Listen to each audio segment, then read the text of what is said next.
I heard Jacinta Allen, that Premier there, say 3 times at least, and I really wasn't even paying attention, this change to think of community safety first is just common sense, which makes you wonder, what kind of sense were these guys operating in the 11 years they've had before this point?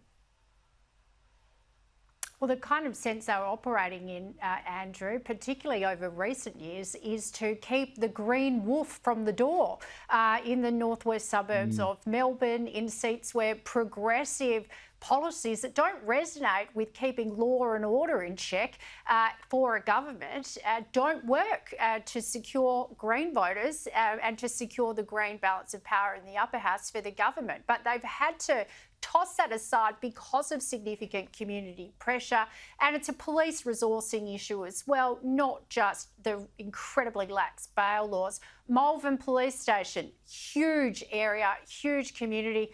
There's a sign on the door saying we're closed. It closes at 6 p.m, go elsewhere. Brighton, where there's been an absolute spate of youth crime attacks, that reception counter closes at 11 p.m. In fact, the only police station open in that area is St Kilda, which the police have run off their feet 24 hours a day, and the crime is increasing there too, particularly for retailers out on the streets who have to face criminal attacks on a daily basis in shopping centres. And that's different to people carjacking and breaking into your house.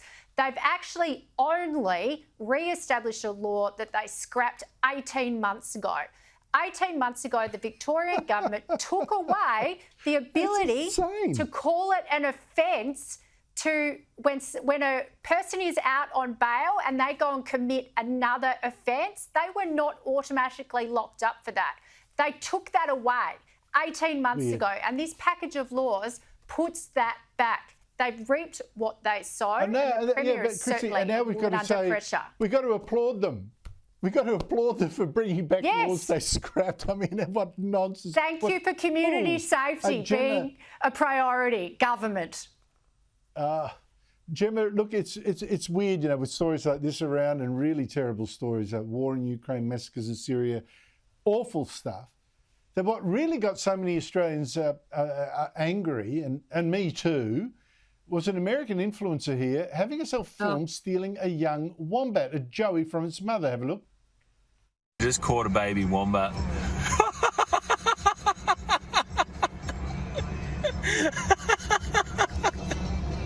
Look at the mother. It's like, oh, it's chasing after her. I got a baby wombat. We deport Gemma, her. I know she gave the wombat back to its mother, but the reaction she got was so fierce from Australians, she had to set her account to private, which is, of course, death for an influencer. What is the moral here? There's a lot of interesting research, Andrew, that talks about the sociopathy of people who are deliberately cruel to animals. So I'll just leave that for our viewers to consider. But she should be deported. Like, it's so incomplete. And you know, that's an extreme view perhaps, but I actually don't think it's extreme at all. It is just so utterly offensive. Who goes and takes a baby from its mother, whether it's an animal, whether it's a human? Who's the numbnut, Andrew? Who is the absolute numbknuckle in the car laughing like an absolute halfwit? I mean, who's that? That's an Australian accent. Chuck him in jail. Surely there's some sort of animal cruelty legislation that they have violated. Honestly. I can't use the language I'd like to use. I'd be banned from the network forever. No, but you put your finger on a few things. What did you make of that, Christy? I want to make the point that the woman who's captured this baby wombat and undertaken this act, which is really distressing to Australians and to animal lovers, is a biologist. Now, if that is an example of a generation of someone who is educated in natural sciences, there is no hope for us and for a young generation obsessed with social media, Andrew. It's no excuse, no matter what your professional education is, but to come from someone who's an actual natural scientist is absolutely disgraceful. Hear, hear. And they actually posted it online. I guess one thing it shows is that how the internet and wanting to be an influencer encourages you to do barbaric things just for the clicks. I don't know. Does does it just expose what's already there? exactly. Or are these people like, honestly, I don't think Gotta there's go. anything, not amount of clicks in the world, know, I Andrew, know. to make me steal a baby animal. These people are nuts. Thank you, ladies. I've got to go. Exactly. And that's it from me now. Sherry Markson, good night.